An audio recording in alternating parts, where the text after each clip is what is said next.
Olá, começa agora mais um Avicultura e Suinocultura. No programa de hoje, a gente vai falar aqui sobre a normativa de bem-estar no pré-abate e no abate humanitário de suínos, que entra em vigor em agosto. E sobre esse assunto, então, eu converso com o Osmar Dalla Costa, que é pesquisador da Embrapa Suínos e Aves. Muito bem-vindo ao nosso programa. Oi, Simone, tudo bem? Muito obrigado pelo convite, por nos dar a oportunidade de debater um importante tema da Portaria 365, que vai entrar em vigor agora em agosto, onde essa portaria estabelece os procedimentos do manejo pré-abate de suínos e do abate humanitário de suínos. A gente sabe que essa questão, esse controle bem-estar, de bem-estar dos animais, já acontece em muitas cadeias, não é mesmo? E dessa portaria aí, a 365, o que vem de novidade aí para começar em agosto? Bom, essa portaria 365, ela vem basicamente normatizar os procedimentos do manejo pré-abate que as empresas hoje basicamente já estão utilizando, entendeu? Começamos a trabalhar na questão do bem-estar animal no início da década de 2000, esse tipo de coisa. E as indústrias vêm se evoluindo, vêm trabalhando e vêm se adequando aos procedimentos de manejo pré-abate. Se nós compararmos a evolução dos procedimentos de manejo para abate da década de 90, 2000 e hoje, nós temos evoluções extremamente significativas. E a grande modificação que tem dos procedimentos do manejo para abate, que é realizado hoje para a portaria 365, basicamente é o tempo de jejum do manejo pré-abate, que antes era 24 horas e agora está passando para 18 horas nessa portaria. Isso é uma das modificações mais significativas que tem dentro dessa portaria. Agora, Osmar, essa de 24 para 18 horas, esse tempo de jejum, a gente está falando apenas dos suínos, né? Isso, dos suínos. Estamos falando da cadeia produtiva de suínos. Porque envolve toda a cadeia aí produtiva. Mas nesse caso dos suínos aí, antes funcionava com 24 horas, né? Por que quando diminui das 24 para as 18 horas, acaba tendo esses pontos questionados? Bom, o primeiro ponto é que, mudando das 18 para as 20, das 24 para as 18 horas, tem o objetivo de você reduzir o período que o animal fica sem alimentar, evitar que ele fique com fome de um modo geral. Mas essa mudança das 24 para 18 horas também traz alguns problemas de questão de logísticas. Esse é o grande desafio que nós temos daqui para frente, pois quando você tem uma granja de grande porte, de 2.000, 3.000 ou 1.000 suínos, você não consegue fazer o embarque assim rapidamente dos animais. Você tem um tempo para embarcar os animais, um tempo de transporte, um tempo de chegada no frigorífico e um tempo para desembarcar esses animais. Então, isso é a grande questão que está sendo debatida e questionado para não deixar 18 horas e voltar para as 24 horas. E quando você reduz esse tempo de 24 para 18 horas, nós podemos ter algumas outras consequências. Nós poderemos ter uma quantidade de suínos que são embarcados com um maior volume de conteúdo estomacal, ou os animais estão sendo embarcados com o estômago mais cheio. E se você embarca os animais com o estômago mais cheio, nós temos algumas consequências dentro do manejo e consequência para os animais. A gente sabe que quando você embarca animais de estômago cheio, eles são mais difíceis, é mais difícil você fazer a condução dos animais. Então, isso é um grande complicador. E isso vai fazer também com que esses animais possam chegar no frigorífico com maior conteúdo estomacal. E isso poderá ter um número maior de carcaças contaminadas. E se uma carcaça chega quando depois do abate uma carcaça é contaminada pelas fezes, pelo vômito do suíno, essas carcaças são dispensadas, elas ah, não são utilizadas para o consumo. Então, isso causa um prejuízo maior para as indústrias e para o produtor de um modo geral. Essa é a grande questão que está sendo questionada e debatida assim com mais fervor, esse tipo de coisa. Agora, Osmar, essa portaria, ela é desde 2000, né? Ela passou por audiências públicas, enfim, por que teve essa mudança, então, aí dos horários? Essa portaria foi feita por um grupo técnico, né? E esse grupo técnico achou, com base científica e de literatura, que esse procedimento deveria, o manejo para abate deveria ser reduzido. Mas nós temos que entender que tem uma coisa que chama-se ideal e algumas coisas que é aquilo que a gente consegue se fazer, entendeu? E a gente tem que obedecer algumas normas. Então, essa portaria foi redigida e foi colocada para consulta pública e a cadeia produtiva teve a oportunidade de debater. E aí foi debatido e, mesmo assim, o pessoal que fez essa portaria achou que não devia revogar o período de 18 horas, de modo geral. Mas, em função disso, que é a grande questão que a gente tem enfrentado de modo geral. Porque quando você tem um procedimento de manejo para abate, para você poder atender essa portaria de 18 horas, você teria que ter numa mesma granja, num mesmo galpão, um galpão de 1.000 animais ou suínos, um exemplo, tu teria que alimentar os animais em diferentes horários dentro das instalações. Primeiro, eu vou embarcar os animais, por exemplo, ao meio-dia. Eu vou ter que ter um jejum, no mínimo na granja, de 6 a 8 horas. Então, eles vão comer às 6 horas da manhã. E eu vou embarcar esses animais, esse número de animais. E depois eu vou ter que dar alimento para os animais para as 10 horas, ao meio-dia. Isso gera um estresse dentro da granja. Isso é o grande complicador que a gente tem hoje, de um modo geral, para poder cumprir essa questão de logística da portaria 365 do jejum de 18 horas. E se você ultrapassar essas 18 horas de jejum dos animais, desde a saída da granja até o abate, se ultrapassar as 18 horas, eu vou ter que realimentar esses animais no frigorífico. E isso vai implicar que eu vou ter que deixar os animais para o próximo turno ou para o dia seguinte para ser abatido. Então, esse é o grande problema que vem sendo discutido dessas questões das 18 horas ou 24 horas do manejo pré-abate.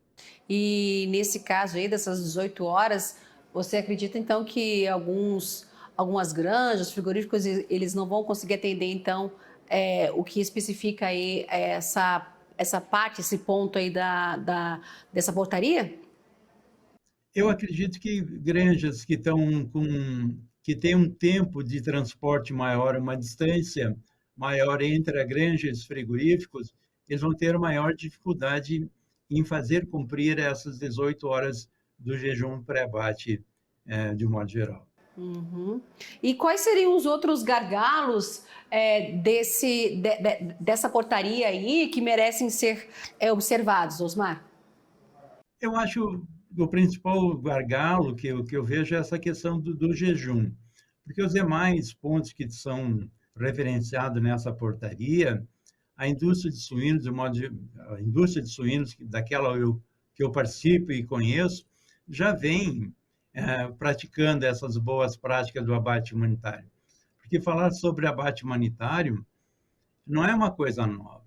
Nós já viemos falando sobre abate humanitário desde 2005, 2008, que foi um trabalho iniciado pela WSPA, a Organização Mundial de Proteção Animal, entendeu? Que esse trabalho foi liderado principalmente pela Shari Ludick. E aí foram estabelecidos boa parte dos procedimentos do manejo pré-abate. E as empresas, quando começou a se falar em abate humanitário, houve assim uma reação bastante grande. Pô, falar em abate humanitário, para a indústria, de um modo geral. E eles não entendiam muito o que era abate humanitário. Na verdade, são a adequação dos procedimentos na granja, no transporte, no desembarque, na recepção dos animais no frigorífico, durante o período de descanso e até mesmo dentro do período, dentro do atordoamento, do período do procedimento da insensibilização dos animais. Entendeu? Eu acho que, tirando a parte do jejum dos animais, os demais procedimentos, as indústrias de suínos já vêm se adequando ao longo do tempo. As equipes hoje que trabalham com manejo para abate, elas são qualificadas, são treinadas, são monitoradas constantemente. Desde a granja, o motorista, o pessoal que recebe os animais no frigorífico, todo esse pessoal, de tempo em tempo, eles são treinados, são habilitados, são mostrados como ele deve agir dentro da condição dos animais. Tá certo. Agora, como você falou, não é novidade nenhuma essa questão do bem-estar animal. Todas essas granjas, essas grandes granjas, elas já praticam isso. Agora, você acredita que esse prazo agora para 1º de fevereiro, né, que era em fevereiro e passou para agosto, você acredita que todos vão estar adequados aí para seguir essa portaria? Dizer que todos vão estar adequados, é difícil dizer que sim, vou dizer que não, né? Umas vão ter mais facilidade e outras mais dificuldade de atender essa normativa. Quem tem as granjas mais próximas do frigorífico, que tem um tempo de transporte menor, até pode ser que tenha mais facilidade. Mas os estabelecimentos de suínos que têm as granjas mais distantes dos frigoríficos, essas vão ter que se ajustar à sua planta no frigorífico. O que vai acontecer? Elas vão ter que receber os animais, colocar na baía de descanso e realimentar os animais para esses animais serem abatidos no próximo turno ou no dia seguinte. Isso que vai acontecer. E aí mexe bastante com a logística dos frigoríficos, logística de transporte, para poder adequar essa condição do manejo pré-abate. Tá certo, Osmar, a gente vai fazer um rápido intervalo comercial e daqui a pouco, depois do intervalo, a gente volta a falar dessa portaria 365. Já a gente está voltando, viu?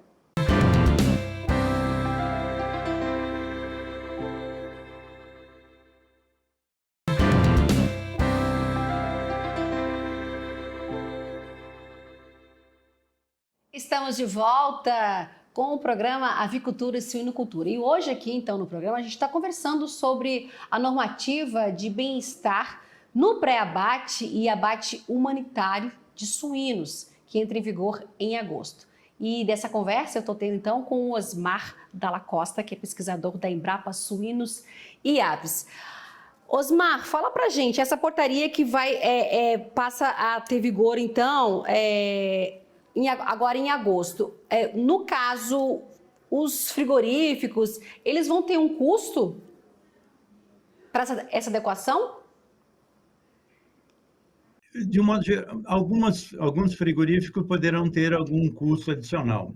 Eles vão ter que se preparar, de um modo geral, se preparar nas baias de descanso no frigorífico, porque atualmente as baias de descanso no frigorífico, elas não dispõem de comedouros para fazer alimentação.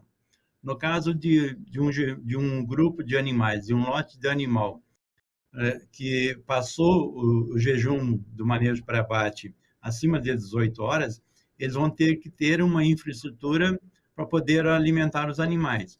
Para você poder alimentar os animais, você vai ter que ter um silo de ração e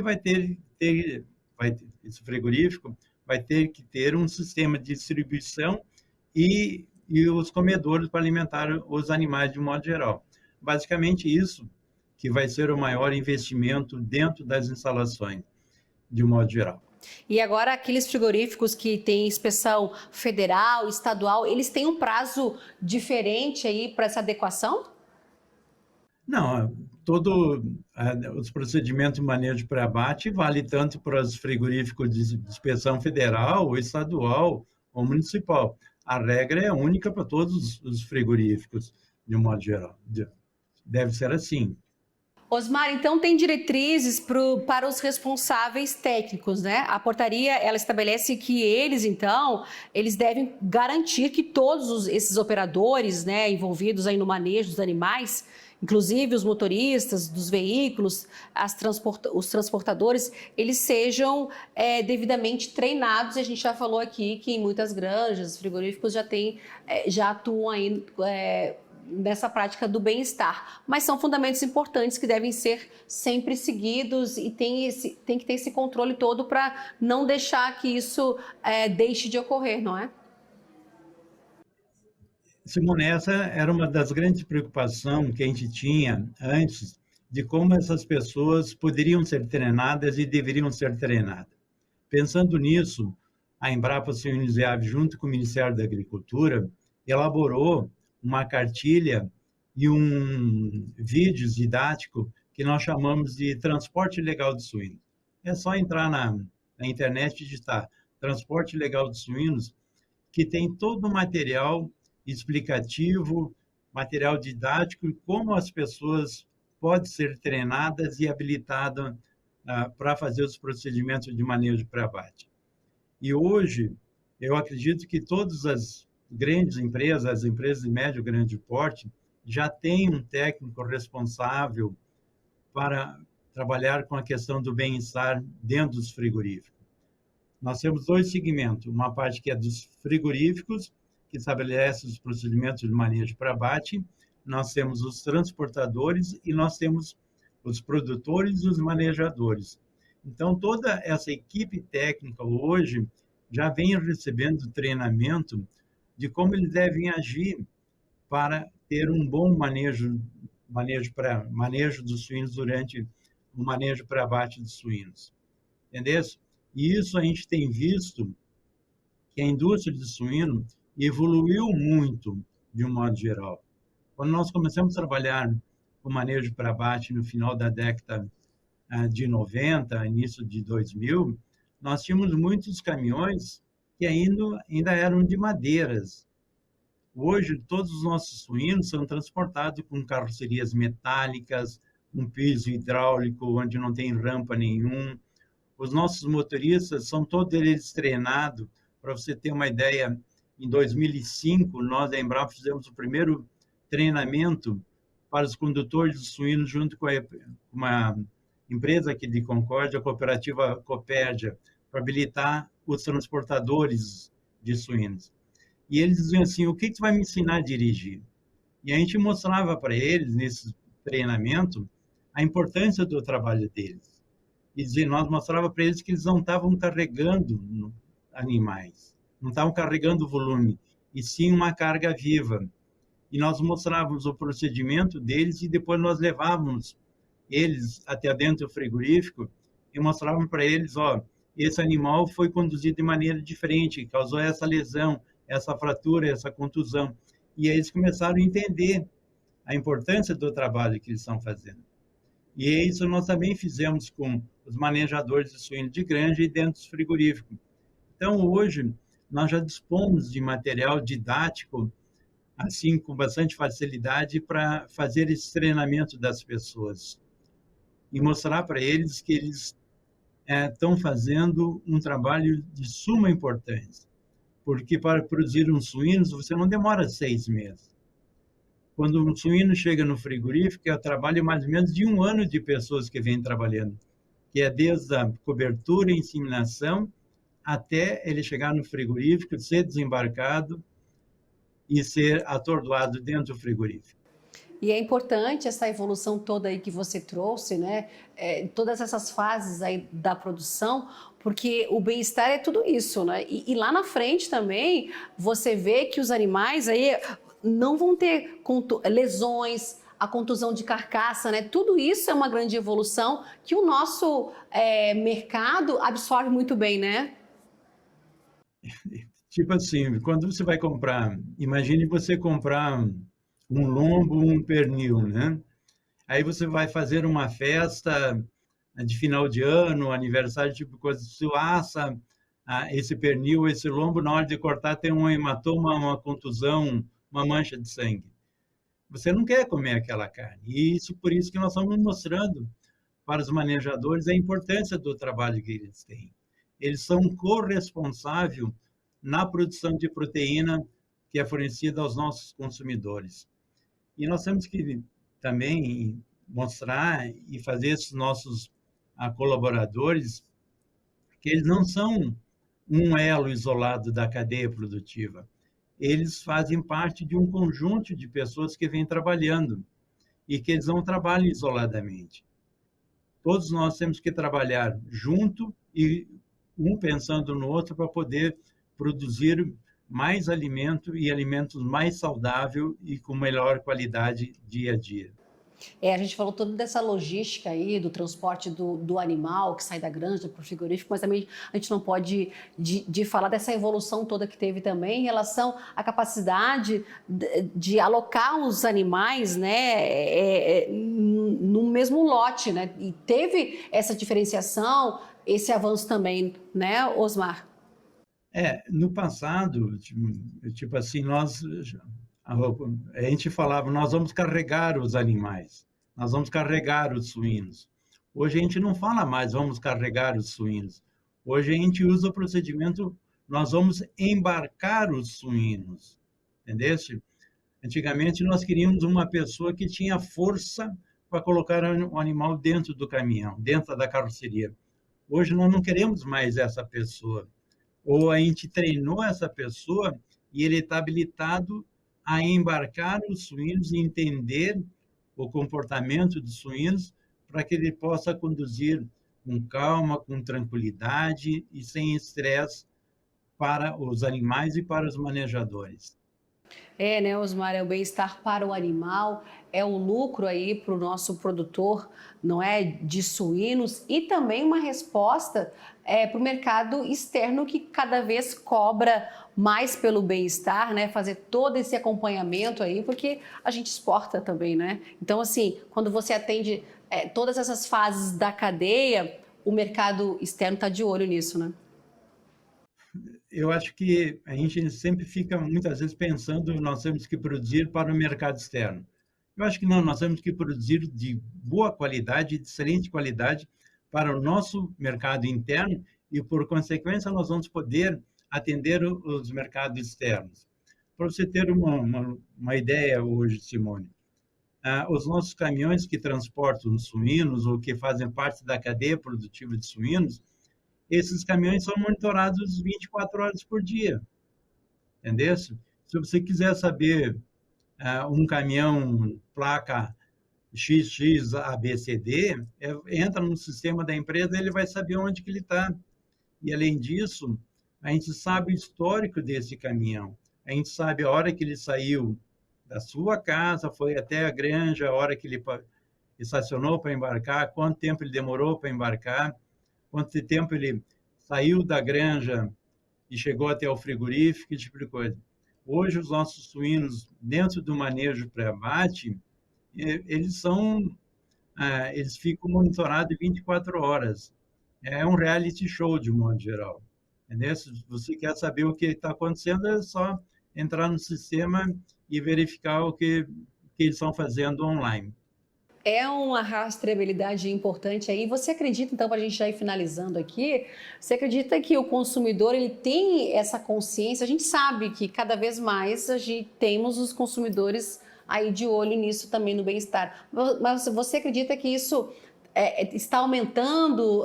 No caso, os brasileiros, eles têm esse conhecimento, 100% desse conhecimento, tudo que é feito, quando a gente fala da produção, do início da produção, da cobertura, né, até o destino final no supermercado? Eu acho que eles sabem, mas eu também eu acho que nós poderíamos melhorar ainda um pouquinho mais a nossa comunicação de como nós produzimos os nossos animais, entendeu?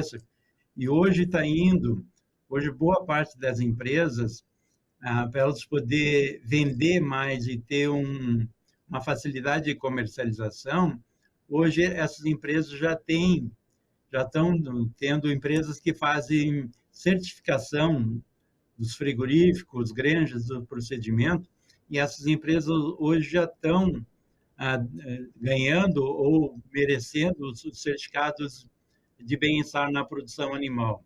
Eu acho que esse é o caminho daqui para frente. Eu acho que as empresas que não trabalhar com o princípio de bem-estar animal, ela está perdendo dinheiro.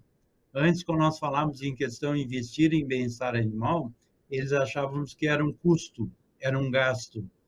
Hoje, quem investiu em bem-estar animal nas instalações e nos manejadores, eles viram que isso é um investimento e hoje eles estão tendo uma maior rentabilidade, um maior lucro. De que maneira? Reduzindo as perdas por mortalidade, fratura, contusão e lesões de carcaça. E, por consequência, você tem um produto de melhor qualidade na prateleira do supermercado. Tá certo. Osmar, eu queria muito agradecer a sua participação aqui hoje com a gente no nosso programa, um assunto tão importante quando a gente fala de bem-estar animal. Obrigada. Se quiser deixar uma dica aí em relação a essa portaria, essa questão importante aí, pode deixar agora. Eu acho que, primeiramente, eu gostaria de agradecer a oportunidade para nós debater essa portaria 365 e dizer que essa portaria ela não veio para prejudicar os frigoríficos e estabelecimentos. Ela veio para ajudar a nós ter uma diretriz melhor de como produzir os animais. Tá certo, então. Eu conversei então com o Osmar Dalla Costa, que é pesquisador da Embrapa Suínos e Aves. Muito obrigada pela sua participação e obrigada a você também pela sua audiência, pela sua companhia. O Avicultura e Suinocultura vai ficando por aqui. Muito obrigada, então, e até um próximo programa. Continue aqui acompanhando a programação do Agro Mais. Aqui são 24 horas de muita agroinformação para você. Tchau, tchau.